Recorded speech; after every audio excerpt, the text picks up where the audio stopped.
All right, and we're live.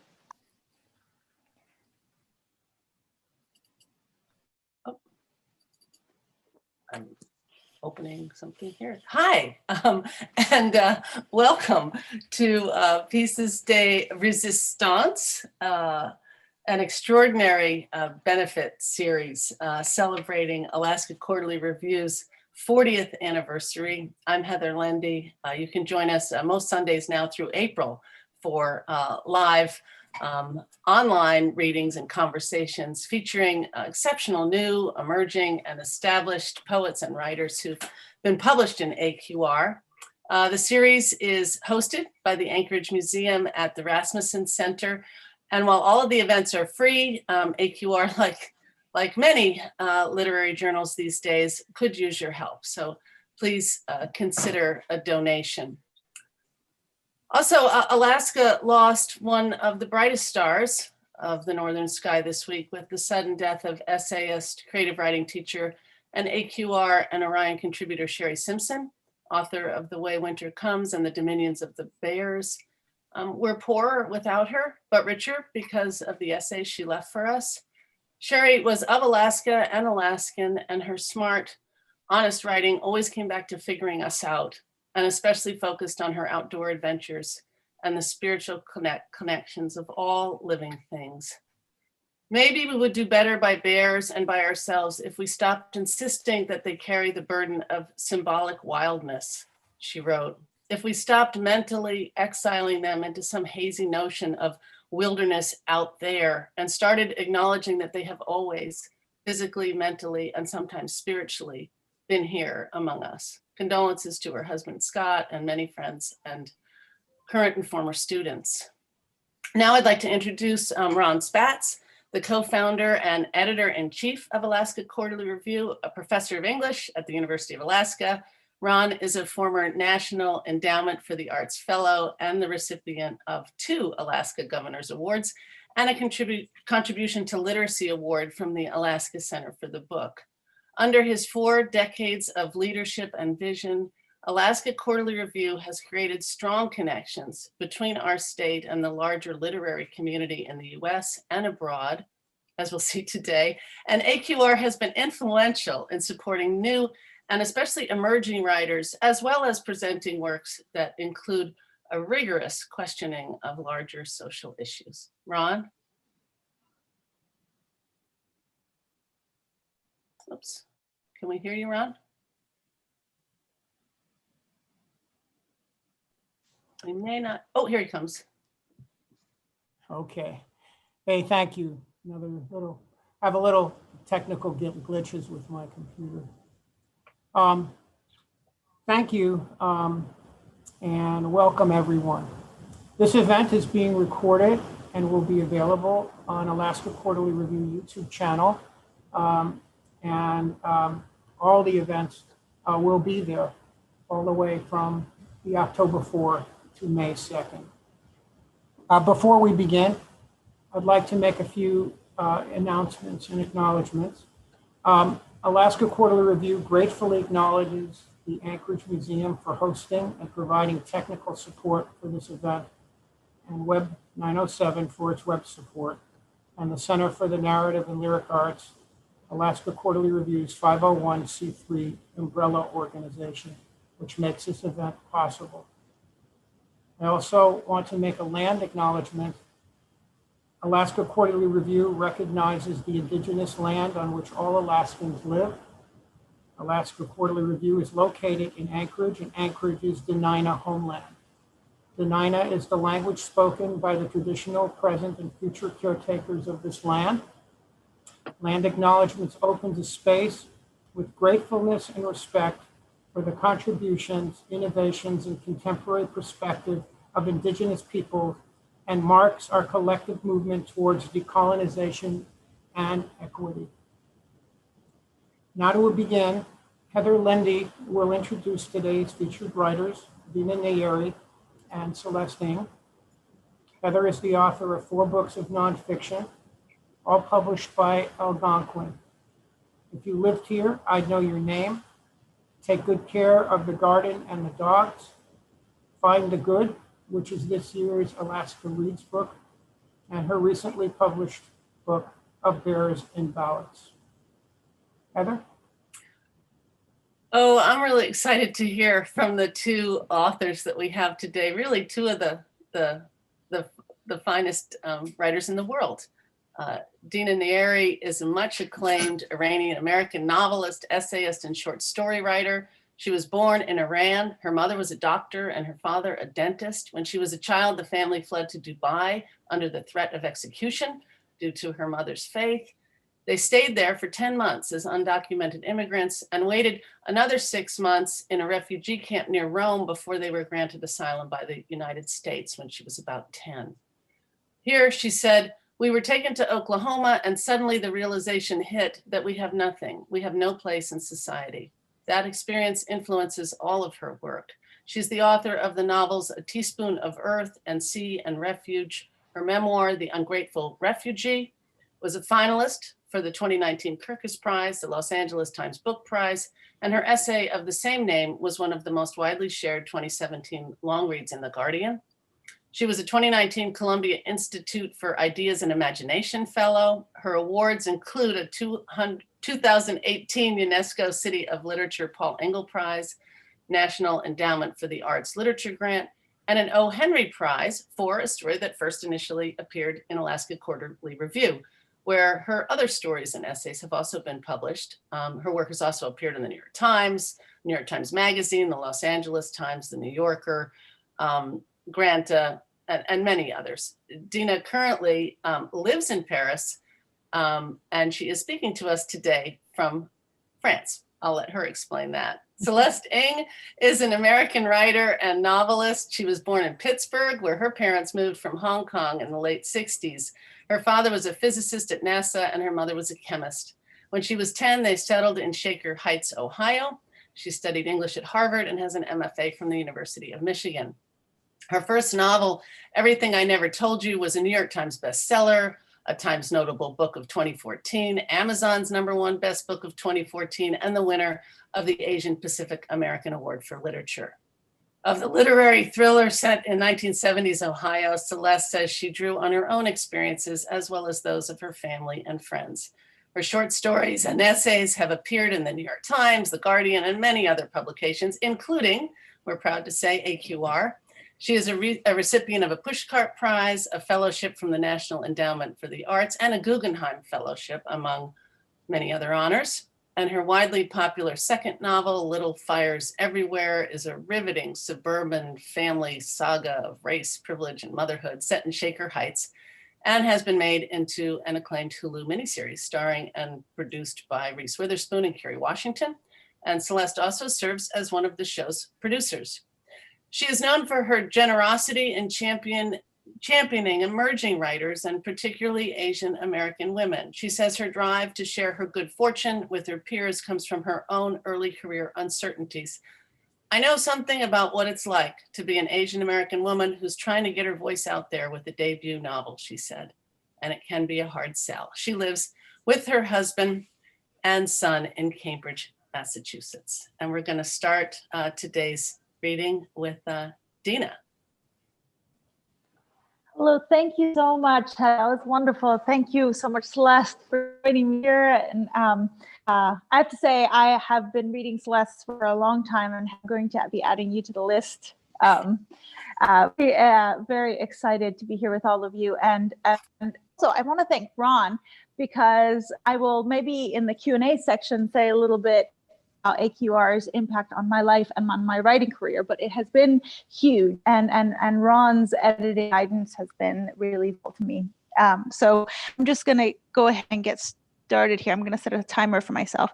I'm going to read a little bit from The Ungrateful Refugee, which is my memoir and book of nonfiction. All a memoir. It's kind of threaded with some essayistic portions and also stories about other people as they intersperse themes that I talk about in the book. So I'll read to you a little portion, which is really about my grandmother, and it's an incident happened when just before about to go to a refugee camp in Greece to do a little bit of reporting. I wanted to experience a refugee camp as now. And it was the very first time I had visited a refugee camp since I lived in one. So it was a very scary moment for me in my life. And, I had been invited by a charity that was going to allow me to come and speak with all of the Farsi speakers there. And it formed the basis for a lot of what I wrote in this. An incident happened just before I left that I want to read to you about. Dina, this is Heather. Before you begin, if you could just slow a little bit, because there is sometimes a little bit of a gap because of the technical issues from your village in France where you are. But of course. If you slow down the normal pace a little, that might help us. But it's fine. But that's just a suggestion. And don't worry about the time. Just do what you do. We're happy to hear from you. Okay. Of course. Thank you. And I I'll tell you guys later about the village in France. So the night before I fly to Greece, my grandmother, Mama Moti, called. She tells us that she has no place to sleep. Her apartment in South London is no longer a refuge. The neighbors are trying to drive her out. I don't have to ask what they're doing. I asked the first time they're making noise or smoking, bad behaviors that may have nothing to do with my grandmother, but are nonetheless believable. Annoying. It's the waves again, she says. Started sleeping in the attic. It's been cold. My grandmother and I only reconnected a few months ago after a 7-year silence. She is an immigrant too, having taken my mother's sister, the youngest of children, and run away to London before the revolution of 1979, before my birth, when my mother was in her early 20s. The family story is that she left my father, who had never been faithful, to join another man, mother's teacher. She planned to start a new life with him in London. In a grimy corner of the city, she found a flat, a school for her 12-year-old daughter. She had brought a little money. She was young. Married off to my grandma at 13, she had given birth to my aunt Sohaila at 14, then to my mother, Sima, at 16. By 27, she had my uncle Saeed and Aunt Sapide too. By 30, daughters stood as tall as she. She competed with them for clothes, for admiring looks in the street. In the year I was born, as she sat by the phone in that London flat, perhaps looking up English words she had seen on a billboard or in a magazine, was 39. I was her second grandchild. For weeks, Mama Moti waited by the phone, by the door, suspended between lives. Had she left after the revolution, she waited with her countrymen in a camp. He didn't come. He didn't call. She waited. Maybe she called her family in Iran. I'm not privy to the details. I do know this. After any hope of his arrival was gone, she continued to wait. At that, though she wasn't a refugee, she succumbed to the habits of one. She became addicted to waiting, to hope of rescue. She gave her mind up to it. Bart describes waiting, this Bart mentioned him earlier, describes waiting as both delirium and subjection, illness and torture. My grandmother has become permanently delirious, a servant to her waiting. She could have stepped out of her marital dreams into London, a free city full of the things she had once loved, poetry, stylish clothes, music. Instead, she found to extend the waiting.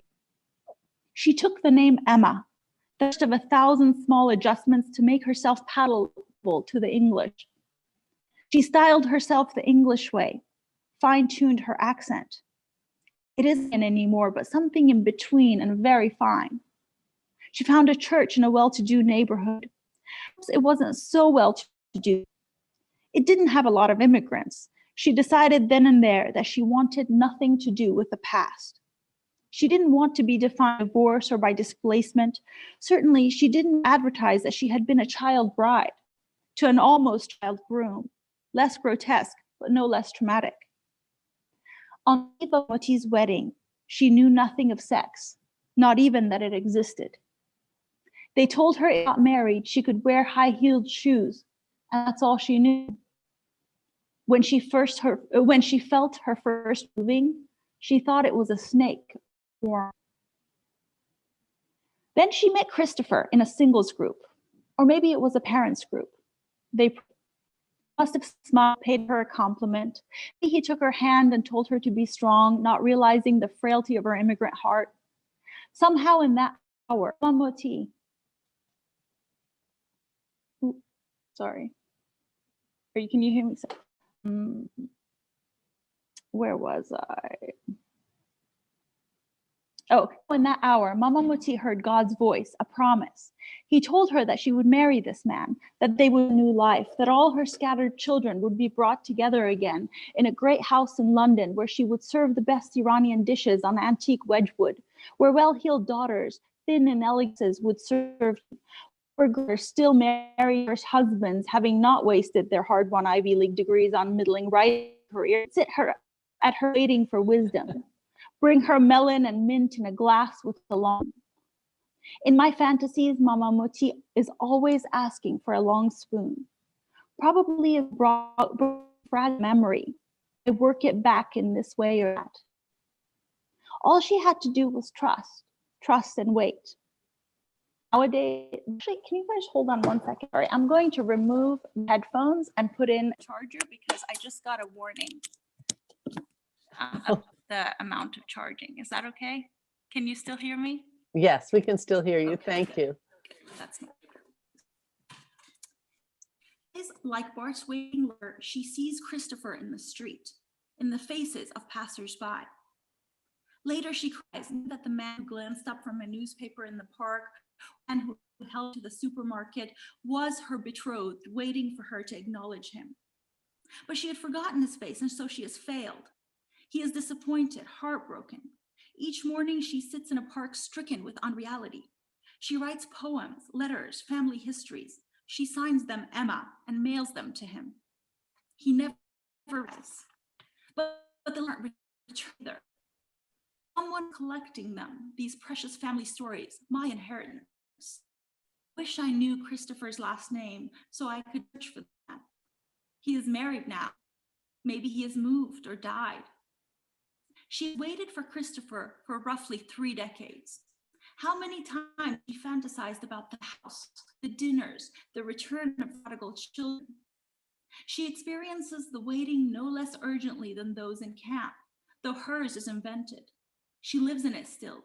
She is no less crippled. Every day, life's smallest choices, moving churches, are made unthinkable by the remote possibility that today an answer will come. Meanwhile, she craves drama to hide lessons around the waiting. Years ago, Mama Moti confided in the fact certain members of her church are by the certainty she has of her future. The church has divided into factions. There are political machinations, much like the early day church. She prays, she asks for us to pray. Arriving in London, she had a small bundle of money. She bought a flat, price. A few decades ago, her feet itch again, another symptom of the exile disease. But she didn't raise it as that. They have hired the downstairs neighbor to drive me out, she told her daughter, now to the very offspring she had once craved, a Londoner with a pale blonde husband and 3 tall, handsome sons scream in English. And then friends from church came around, but all Moti saw was that no one believed her. Each time she sold a flat, she lost around £15,000, moving to a slightly less desirable location. Each time, after a few years, the neighbors began to conspire again, sending smoke to her home, vacuuming at night, children to scream and fight in the yard. She moved again and again, always writing Christopher a new address. In each new flat, her hope returned for a time. The itch in her brain calmed. Maybe this would be the living room where Christopher would sit, where she would bring a cup of tea, where he would take her hand, I'm sorry you waited so long. In 2011, when news reached the family that I had moved from my home in Amsterdam to some workshop in Iowa, and later when we decided to divorce, Moti stopped speaking to me. For her, Philip was proof that even though her daughters had fallen into exile, her granddaughter hadn't. Philip was white and handsome. He made money. His feet were rooted. What more could a silly immigrant girl want? Besides, Jesus did not allow divorce, and she was Christian now. In 2015, I became and moved to London. It took 2 years of living in her before she contacted me. Maybe it was Elena, her great-granddaughter, or Colonel, my mom or aunt, telling her that my new partner Sam came from a good family. He was an artsy version of Philip, much better suited to me. That he had graduated with a first from Oxford, so let him man bun. Him for having those curls after 40. His mother was a faithful Christian too, did she know? She's like Philip's mother, but an artist too. Finally, Mama Moti phoned. When she did, I was angry. I didn't want to welcome her back. How dare she for the very thing she did at my age? How dare she abandon us in Iran for an English life and then judge us? And how dare she refuse even to sponsor us out of the refugee camp? We were in limbo without an inkling of our future. We could have ended up in rural Australia or deported back to Iran. No one speaks of this part, but Mama Moti could have brought us to England. Why didn't she? Then there's her casual sexism. To my grandmother, an unmarried woman is wasted, and so she is in a perpetual in-between, a time between marriages. Being manless is the same as being stateless. If you have no husband, even if it takes 40 years, you are only waiting. By hurry, the night I'm prepared for Greece, my true return to Barba, that's the refugee camp. After the fall of 2011, Moti and I have had a handful of visits. We dream aloud, bringing family together, maybe a reunion. What can we do to convince everyone? We scheme together. She is kind, but lives entirely in her own invented world. She glimpses out at us from inside, but mostly she's decorating corridors and rooms inside her mind. I understand her more than anyone else in my family. It's me, age. I can see her struggling with the age. I can see it just as clearly as I see it in the mirror or in my daughter when there's an extra fold in her tights or when one arm of a sweater is tighter than the other. When I'm mother's age, will the itch open up, reveal a fantastical universe full of church espionage and radiation guns? And when Elena is her age, will she too invent a home for her? Are there homes that I have rejected because the itch wants me to be ever on the move? At 9:30 p.m., we're still waiting for Mama Moti to arrive. I am furious. This trip is full of small ironies. Our sofa will arrive while I'm gone, being our home. It seems ugly to reach the final after decades of wandering, just as I'm visiting the freshly uprooted. Elena is asleep. I expect that Mama Moti will call station, but she doesn't. Instead, she gives my address to some strange walks her to my flat. Sure, at 10 p.m. I hear her chirping gratefully at the man. I never see his face. We were robbed 2 months ago, so I grow nervous and then livid. God sent me an angel, she trills, takes off her boots. Don't give my address to strangers, please, I say, instead of welcome. Then quickly I add, welcome. We make tea for her. What happened, I ask. They're sending waves again, she says with a long eye, as if she were telling me the dishwasher is busted. I can't sleep. I feel it poisoning me. They turn on the machine and I get headaches, nausea. The downstairs neighbors are sending waves up through the floor of her flat. They are radioactive or electromagnetic, who knows? She feels them in her body, inside her head. It makes her heart flutter. She gets palpitations and shortness of breath. In the evenings, a low-grade buzzing starts up and keeps her awake until she gives up and moves to sleeping attic. If anyone visits, the neighbors know to turn off the machine so that they can make her look crazy. I ask if she's seen the machine. She dismisses the question. It's large, aimed straight at the ceiling through her floor. What if it's not radiation, but an allergy, I ask, or anything else in your body? I'm not sick or crazy, she says, sipping tea. She said this so often. I asked her if I can come and see her flat. She says that they never send the radiation if someone else is in the flat. Someone else stays while you, what if someone stays there with you for a while? I'll just finish this bit. I say, she perks up. Then I have an answer. How could I have missed it? I can call a friend an amnesty, I say. Refugees are always looking for places to stay. I can find someone young and strong, and you'll have someone to watch over you. It's a win-win. Her calls. I don't get involved with refugees, she says. I don't want to have to do with any of that anymore, no. I remind myself that she was forced into marriage at 13, that she's now losing her grip on reality and has reason to distrust. We make her a bed in the living room. She thanks us and goes to sleep. Chaos. We make breakfast. We feed Elaine and dress her for nursery. I pack my suitcase. I'm so nervous. Here I am about to people who have lost their homeless, young mothers, lone travelers, and elder couples who live in metal boxes, people so displaced they can't even imagine the landscape of their future. A majority will be depressed, some suicidal or drowning in fantasy, and I can't even handle my grandmother and her inhospitable flat. And what a waste. Passport, a place to live. The doors were open for her. She made herself into me. I'm late for my train to the airport. I decide to run ahead. I kiss them goodbye. We wear our coats, our shoes. Elena says, bye-bye, mommy, see you next week. My chest tightens. She's see you next week. But what she means is, see you tonight. Moti chuckles at Ellen's English accent. She's darling, she says.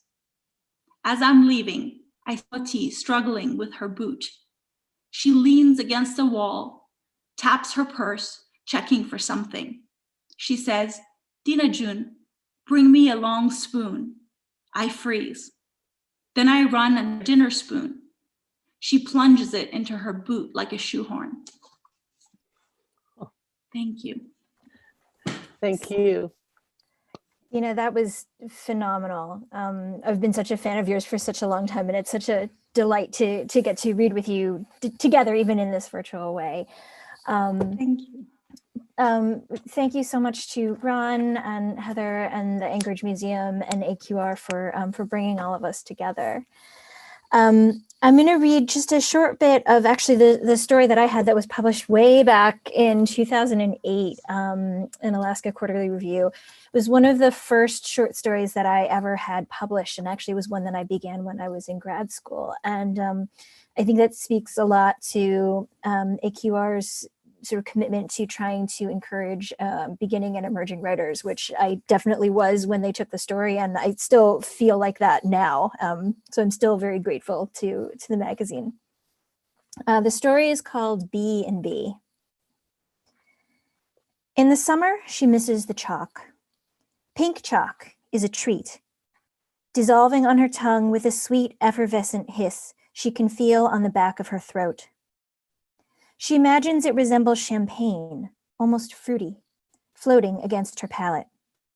But it is hard to come by. White chalk is more widely used, more plentiful, like bread. She never takes the whole stick, only the ground down nubs too short to use. So each time the teacher dusts his palms on the back of his jacket, she mentally measures the remaining piece. It is hard to wait. She's developed a technique. As the other students file out at the sound of the bell, she trails along after, dragging her hand along the tray at the base of the blackboard, sliding the stub of chalk along the groove until it hits the end and pops into her hand. In the hallway, she slides it into her pocket to be savored on the long walk home and licks the dust from her fingers. But in the summer, there is no chalk. One year, on the last day before vacation, she stole a full box of chalk from a teacher's desk drawer. She'd planned to ration it out, 1/4 inch per day, to last until the fall. But the weight of it in her pocket was irresistible. On the way home from school, she stopped off in the park and crunched stick after stick until the whole box was gone. She could buy chalk. She's 15, she gets $10 a week allowance. But chalk handed across the drugstore counter just isn't the same. So in the summer, she makes do with other things, anything with that starchy taste. Cash register receipts, plaster, subscription cards filched from her mother's decorating magazines. The best or the better homes and gardens. She likes to nibble at the tiny photographs of beautifully dressed and empty living rooms. She's done this since she was a child, and she knows just how to palm these things whenever her mother looks away. In the summer, too, business at the inn is slow. This week, her mother has only one guest, a businessman from Chicago who checked in late last night, but she still insists on baking. It is a point of pride. Bozeman's is known for its baked goods, available to guests all day long. Today, it's a new recipe from Bon Appetit, carrot zucchini muffins with pecan coconut streusel. He works for some development company, her mother says as she slides a knife around each cup of the tin. Bowder, his name is. They're looking for a ski resort to invest in. He said they're looking all over Vermont. Remodeling, a big advertising campaign, the works. She pushes one of the muffins towards Elizabeth. Here, taste this. Tell me if it's good. The tips of her first two fingers dance across the countertop as Elizabeth breaks off a chunk and places it in her mouth. Imagine what that would do for Clayton, for us. How many more people would come in? To Elizabeth, the muffin tastes bitter, crumbling like wet sand, but she knows it's just her. She says and smiles around the mouthful of mush. Great recipe, Mom. Her mother takes the empty tin to the sink, and Elizabeth, perched on a stool at the counter, spits into a napkin and balls it up in her fist. We need something like that, her mother is saying. That kind of a boost. Your father was always saying so. If they decide to build up Pine Mountain... She stops and opens the pantry for plastic wrap, and while her back is turned, Elizabeth slips a spoonful of cornstarch into her mouth. The frills on her mother's flowered apron wobble as she bundles saran wrap around each streuseled muffin. Elizabeth wants to reply, but if she speaks, a fine mist of starch will waft from her lips like a smoke signal. Instead, she enjoys the softness of the dissolving starch, the delicate taste as she flattens the clumps against her palate. Let's hope for the best, her mother says firmly. He's here until Friday. Let's just show him the best side of Clayton and Bozeman's. She turns. Elizabeth, honey, you're so quiet. Is something wrong? Elizabeth swallows the starch. Now,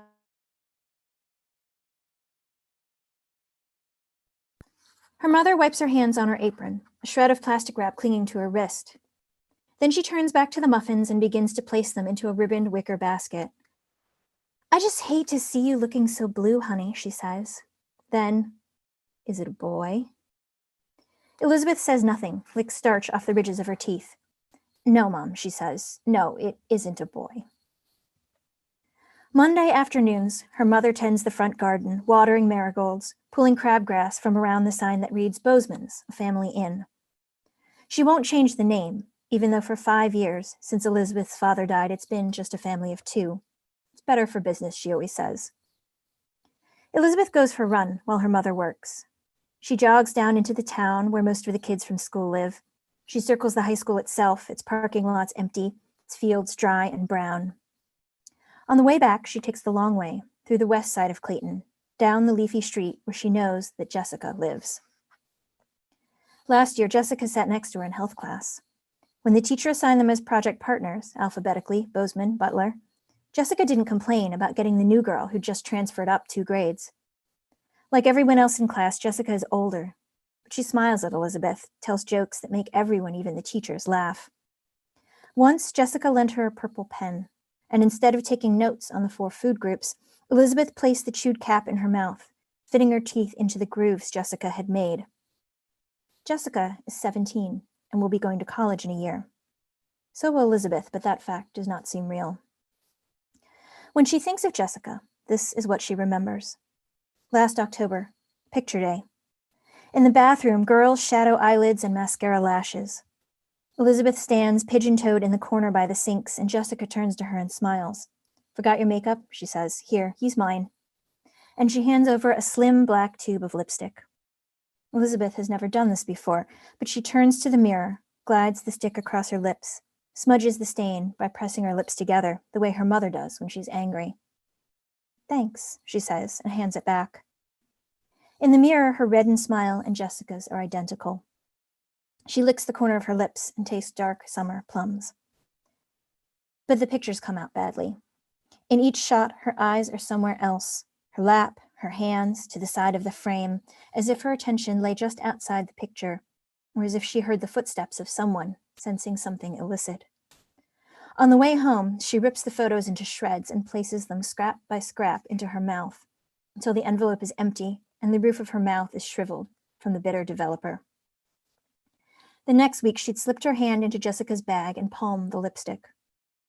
That evening at home, she locked her door before sliding the tube from her jeans pocket. She lifted the lid, admired the smooth, perfectly angled tip of the stick, the sharp sliced off edges where the makeup rose to a point. It was too beautiful, too sculpted to bite. She swiveled the base and watched the lipstick emerge and withdraw like a waxy red tongue. Today, as she runs past the house, she looks for Jessica, but there's no one there. Only a sprinkler on the front lawn, the fan of water waving back and forth, the edges of the spray rattling against the siding of the house, the grass a lush emerald. When she comes home, her mother is sitting at the front desk with her head bent over the laptop screen. Elizabeth can't see the yellow and blue of the spreadsheet, but she knows what her mother is looking at. It's the 30th, and she's totaling up the month's earnings and expenditures, tapping a pencil along the row of numbers, the fingers of the other hand counting out the lines. Though she's done this for the past 5 years, Elizabeth's father was the one good with finances, and without him, the ledger grows unkempt. But lately, there are fewer figures each month to total, and her mother's shoulders bow like overweighted shelves as she adds and re-adds. Elizabeth goes upstairs to change. Her room is at the top of the inn, the servants' room before her parents bought and converted the mansion. But she likes its privacy, likes that she can look all the way down the curving road to the town spread out at the bottom of the hill like a map. It is the only room in the inn not decorated by her mother, the only room with no chintz and no antiques. The year before he died, Elizabeth's father painted the walls pale blue for his daughter. Standing on the stepladder, he painted stars on the sloped ceiling with glow-in-the-dark paint. She's outgrown them now, but leaves them up, because at night, when she looks up to see the perfect 5-pointed blotches, the comets in carefully tapering arcs, they remind her she is no longer a child. She doesn't meet the businessman until the next day. In the afternoon, while her mother is at the supermarket, Elizabeth puts on nice clothes and sits at the table they call the reception desk. At school, she wears dark clothes, navy, charcoal, maroon. Dressed like that, it's easier to blend in with the sedate plastic chairs in the cafeteria or the muted spines on the library shelves. But at reception, her mother likes her to dress like she's going to church, though they haven't gone in years. She sits down in the Queen Anne armchair with a crossword puzzle book. Each time she fills in a word, she tears a scrap from the answer page and pops it into her mouth. The longer the word, the bigger the scrap. Niche earns a piece the size of her thumbnail. Zwieback, a piece the size of a cracker. She loves these afternoons when no one is around and she can savor the chalky flavor. At 5 o'clock, she hears the town clock striking. Every day, the bells play a different song, always painfully slow, but the tourists, when they are there, adore it. Today, it's the Beatles, Hey Jude. She reads, fleeting, transitory, writes, evanescent, tears a last strip of paper and nibbles its edges. Her mother will be home soon.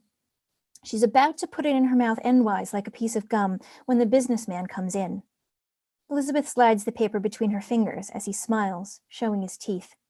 He's maybe 40, but not bad-looking, clean-shaven and dark-haired. Even before he leans in close to say hello, she can smell his cologne, musky and damp. You must be Elizabeth, he says. It's a pleasure to meet you. When he speaks to her, he stands so near that all she can see are the small things about him. The creases in the folds of his shirt, the pores on his cheek, how his hands are pale, like cheese. She has the urge to slide her chair backwards. You're holding down the fort, he says, sitting on the edge of the table and unwrapping a muffin from the basket. I hear you're going off to college soon. When she doesn't reply, he asks, your mother runs this whole inn herself? She doesn't like the way he eats the muffin, breaking pieces off and pressing them between his finger and thumb before pressing them between his lips. So she nods and says only, "Since my father died." With the side of her hand, she wipes the crumbs he's made off the table. "I'm sorry," he says, and he seems to mean it.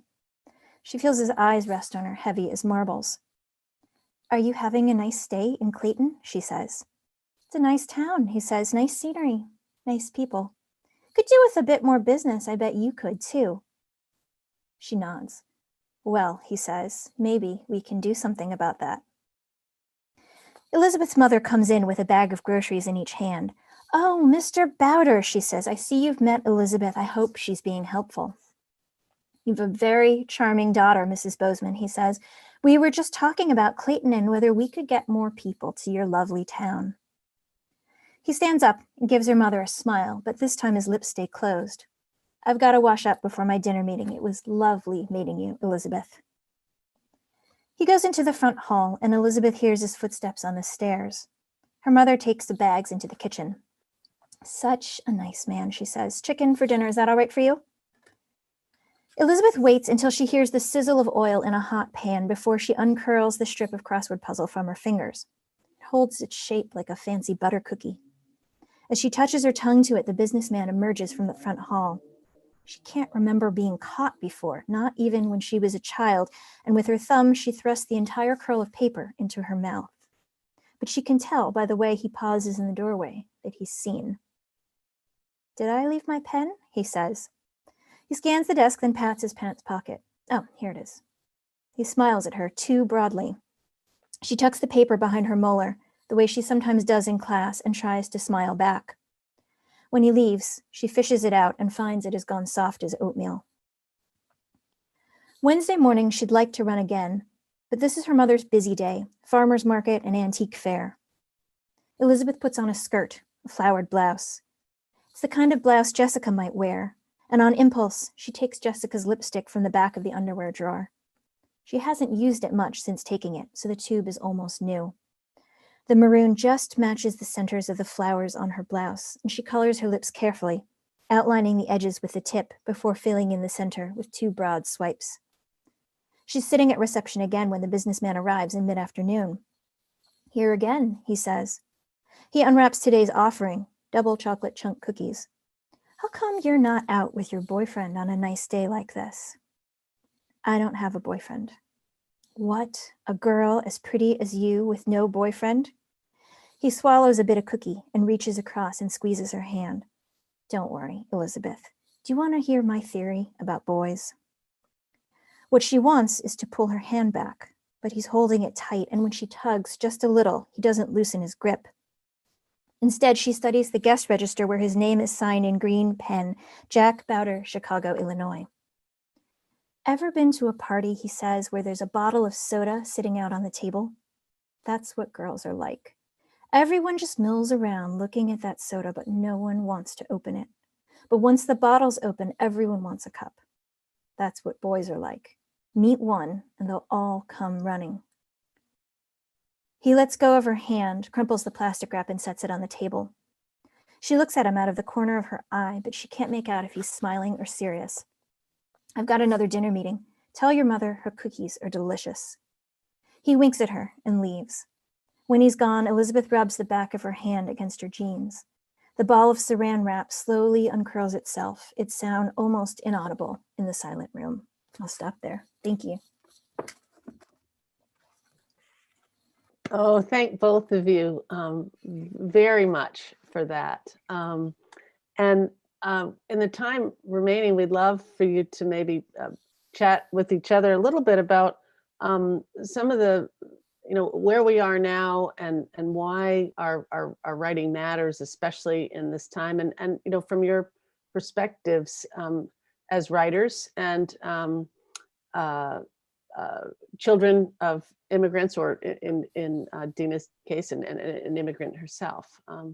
And feel free. I guess this is a question that I've been turning over in my mind a lot, and Dina, I don't know if you have as well. This time is one of those where I get to sit in my office and make up stories. I feel so incredibly lucky and privileged, and I feel like I should, maybe I should quit my job and become like an immigration lawyer or something that feels like it would be more practical. And then I realized that I don't have the skills to do that. But what I do hope, and what I keep coming down to, is that I'm turning to the arts myself to sort of remember what it is that matters, what it is that I want to see in the world. I'm turning to poetry and to other people's fiction and to music, to try and hold on to the things and go, yeah, that's what matters. That's sort of what we're working towards. Those are the things that can create meaning in life. And maybe it's just enabling, but that's sort of what I'm telling myself, that's what art is for, and that has a value too. I don't know, where are you, Dina, with everything that's going on in your work? I feel very much the same way. I've also have the exact same doubts that you're talking about. But before I say anything, I have to say I need to finish that story. I don't know what to like. The AQR that's in. Yes, we'll be in please, touch. Thank you. Thank you. So yeah, I had that exact thought, around 2015, 2016, when everything was becoming so dire for refugees, and just remembering what it had been. Thought I wasted talent or opportunity I was given. I should have been an immigration lawyer. Exactly that. But I think the thing that put that thought to rest was going to the refugee camps and seeing how important it is for the stories to get out and to be told in these singular ways that we've been taught, to tell them just, through our as writers, prose writers. It is a very important thing, because one of the biggest tactics that the other side has, the anti-immigration, let's close the gates people, is to make everyone into one faceless horde with one terrible story and an unappealing one, right? Where the reality is that these are people with individual, harrowing, singular stories, and something that themselves don't know to tell it, so that it's moving to Western audience. And the Western audience seems to be all that matters now. Immigration officers are trained to listen to stories in the Western way. People, native-born Western people are taught to listen to stories in the way that they're taught to listen to stories. And so what we have is this, lived experience as Eastern people, but training in Western stories. And that matters things life and make them individual and make people see. And at the end of the day, it's a long, slow, grueling, and a very aggregate sort of process that will probably have impact over many decades, but it will. And that's what I tell myself. I love what you said there about sort of the ways that in fact, a storyteller can sort of almost be an interpreter between different modes of thinking, between East and West, or between people who have this kind of experience and who have not. I think it's such a wonderful way of looking at it. And one of the things that I think that writers can do, prose writers of all kind, poets, anything, is to get people to sort of slow down and, like you said, look at individuals, and sort of see individual stories rather than sort of the general. As a fiction writer, I always think of the fiction writer's job as making the reader ask questions, not necessarily giving answers, but sort of like making them wonder, what would that be like?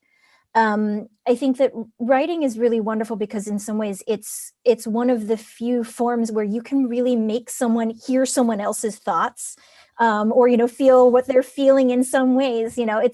It can allow people, I think, to have access to something that, like you said, otherwise they might not pay any attention to, or they might paint with one very wide brush and say, oh, I know that story, and those are just bad people, right? Yeah. It's one of the things that I feel like writing in particular can do, is to kind of, like you said, disaggregate that and make people look at the specifics. Are you? No, go ahead. I was going to say, how many different ways there are in a story.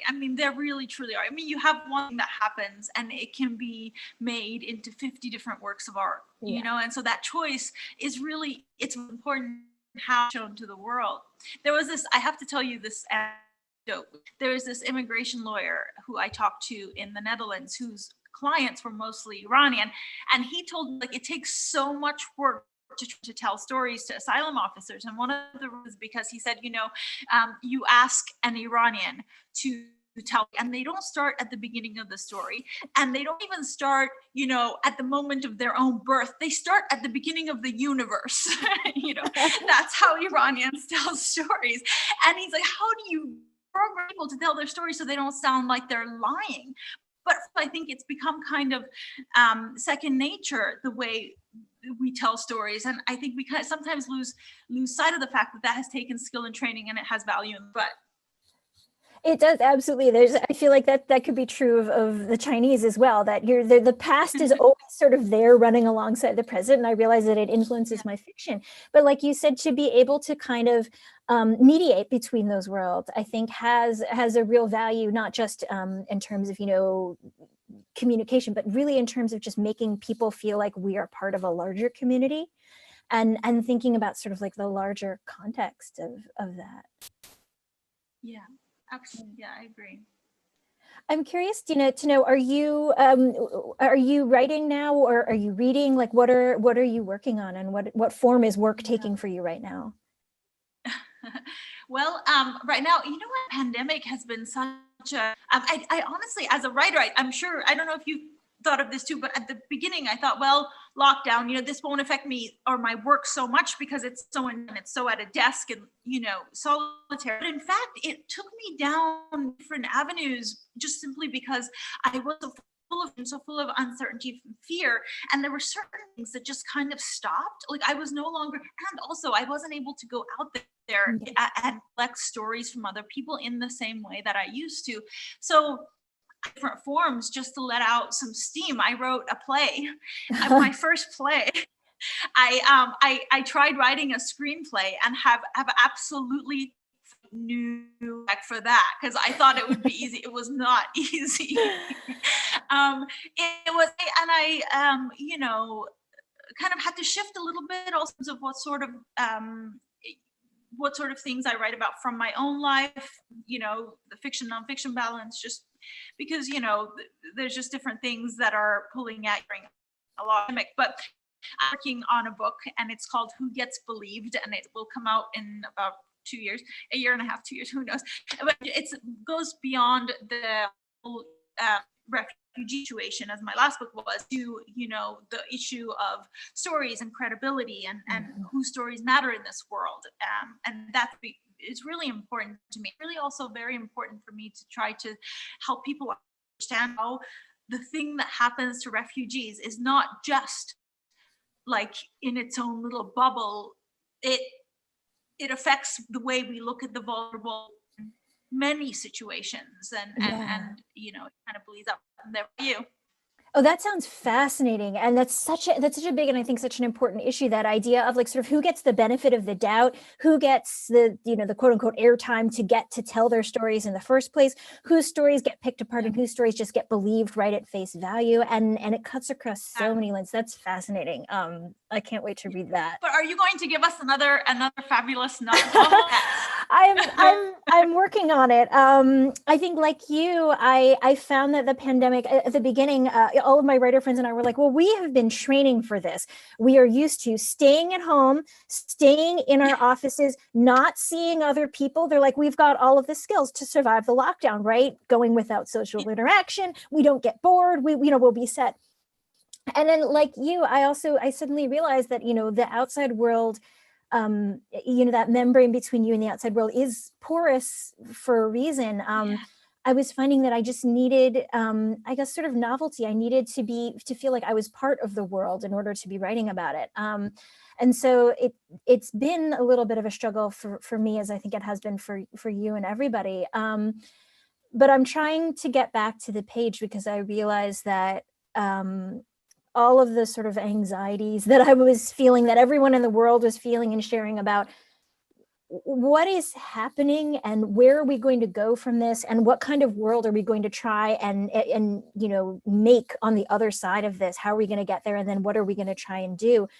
The way that I make sense of all that is through writing. And so for me, I had to get back to the page in order to process that. And I'm figuring out what to do. But I'm finding that the stories that I'm writing are sort of dealing really, really directly with like larger issues about, who belongs or who gets to be there. Something like what you were saying, which is probably why I was so excited about the topic of the book, whose stories get believed and who's seen as credible versus who's not seen as credible. All those sorts of things. I can't read it. Well, we'll do exchange notes.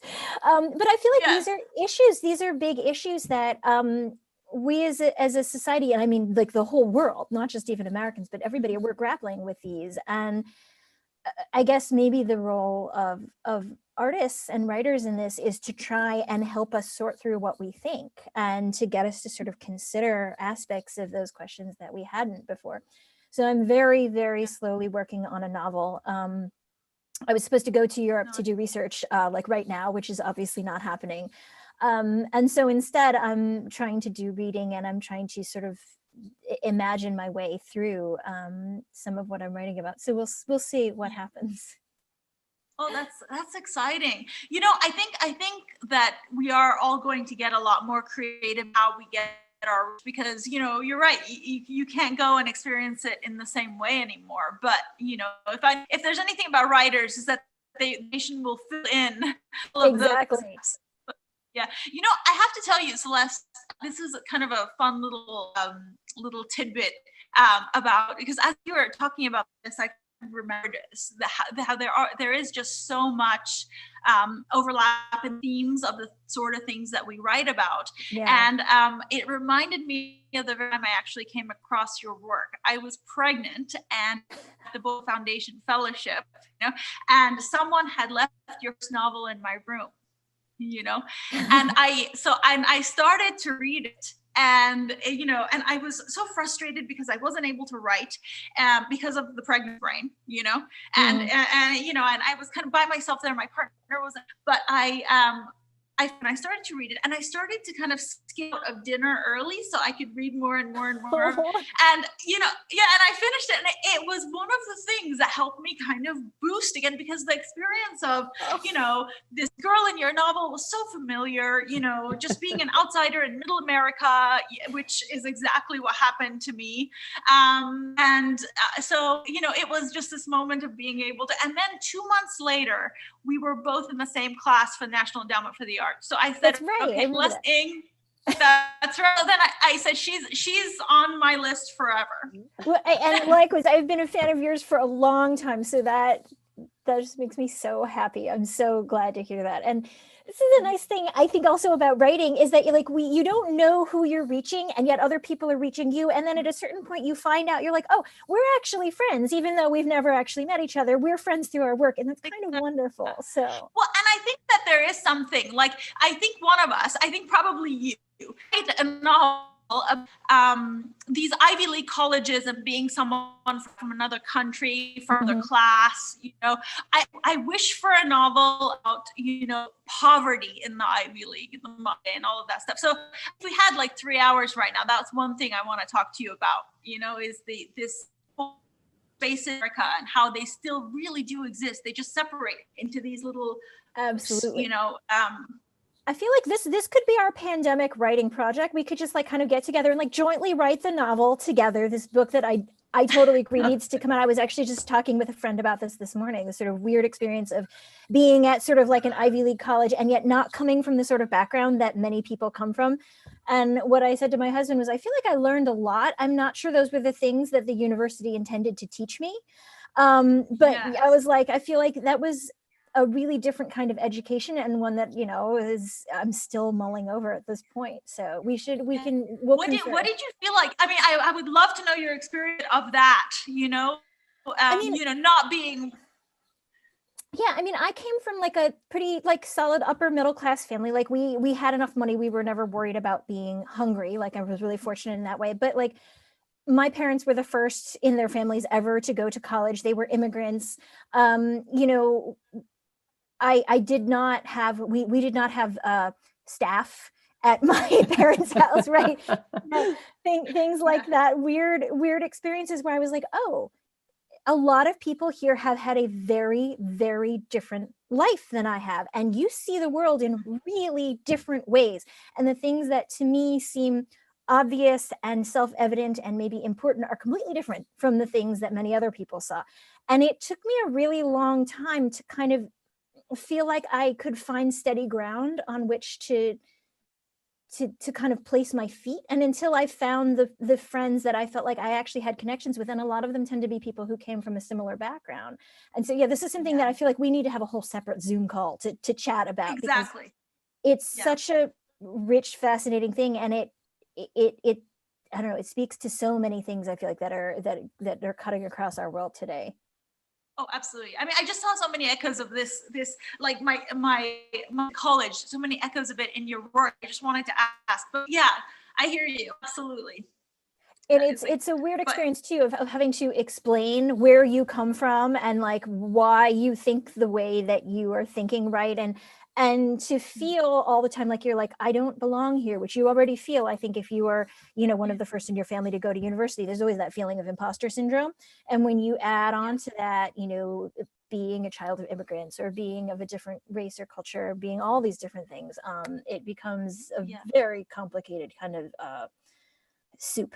Yeah, well, it's all exactly, and it was so surprising to me, and it continues to be surprising to this day, how many practices are still kept in place that just like give a little bit of a leg up to have parents, the free internships and a million other things that basically exclude people without resources or without certain kinds of connections, people who haven't been raised in how much of it comes from oh well, I know my coworker at the law firm knows somebody, let me call him and just see if he knows anyone. And the way that kind of trickles down, there's so much of that. I am loving this conversation with you two, and it reminds me, well, I have a little quote on my desk that kind of this may spur you to go and to do this project together. It's from Louise Glick, and she says that writing is a kind of revenge against circumstance too. Bad luck, loss, pain. If you make something out of it, then you've no longer been bested by these events. And I think, both of you have done that. And it sounds like even this time, maybe that's the call to arms. If we can make something out of it, then we're not bested by it. But I love that. That's such a quote. I love it. It's so true. I mean, it reminds me of, I've had moments of absolution where my defense mechanism in the moment was like, it's okay, I'll write about it. Yes. It's okay. It's good that I have. It is such a good tool to have in times that are difficult, because you can be like, okay, I'm going to take notes on this and I'm going to use it somehow, right? Like this kind of suffering or this kind of agony or this kind of discomfort is not going to be wasted. I'm going to do something with it. And I love that idea of turning it around into something that now you have bested that situation. Well, exactly. Do you know, I did that while I was getting a C-section in a public hospital in London. And I gave that story to Ron. And that's what you do, right? Like you go through this, and then in some ways you're like, I'm going to spin gold out of this, this straw that I've been given in some way. So it's great. Exactly. It's a, like actually, it's a tool that we have psychologically. I think really nice. I kind of worked my way out of the most devastating situations in minutes. One day I'll be with. It is. I always wonder what people who are not writers or creative people do with those feelings. Like for us, I feel like we can kind of go, okay, we're going to save that for something. We're going to do something with that story. And if you didn't have anywhere to put it, you would, I don't know what they do. It's a place where I feel really lucky. Denial. Yeah, denial. Exactly. I think it's a little bit of a boss being the kind of person that doesn't look, yes, self square on, because it's scary to look square on, at waste, complete waste, exactly. Well, thank you. We're lucky that humiliation makes the best stories. It is. It's true. Everyone likes to read about humiliation. Dina, I feel like we could talk all day, but I know that we have to let Ron and Heather and Alex from the museum go. We'll get in touch later. I think we have each other's email now, so we can continue the conversation and plan our joint book. Yeah, and thank you both so much for your contributions to AQR, for helping with our benefit series, for being here today, for just being who you are in the world, and the books that you write and the stories that you tell. And thank you all again for joining us for this AQR reading event. And I know if you enjoyed watching Celeste and Dina, please consider making a donation so we can continue with AQR. And if you already have, thank you very much. And I also want to thank again the staff of the Anchorage Museum at the Rasmussen Center, and Ron and everybody for organizing this. And now, Ron, you're going to send us off. Yes, I am. I'm going to thank Celeste and Dina. You guys are awesome. Thank you, thank you, thank you. And for spending the time today. Thank you, Ron. In 2 weeks, Sunday, not next Sunday, but in 2 weeks, November 8th, we have writers J. Malcolm Garcia, Elise Colette Gobach, and Tracy Kidder. That event will start at our regular time at 3 p.m. in Alaska and 7 p.m. on the East Coast. So we thank everybody for joining us. And again, thank you, Heather, for moderating. Thank you, Alex at the Anchorage Museum today for being our tech. And thank you, Celeste and Dina again. Thanks, everyone. Be well and take care of yourselves and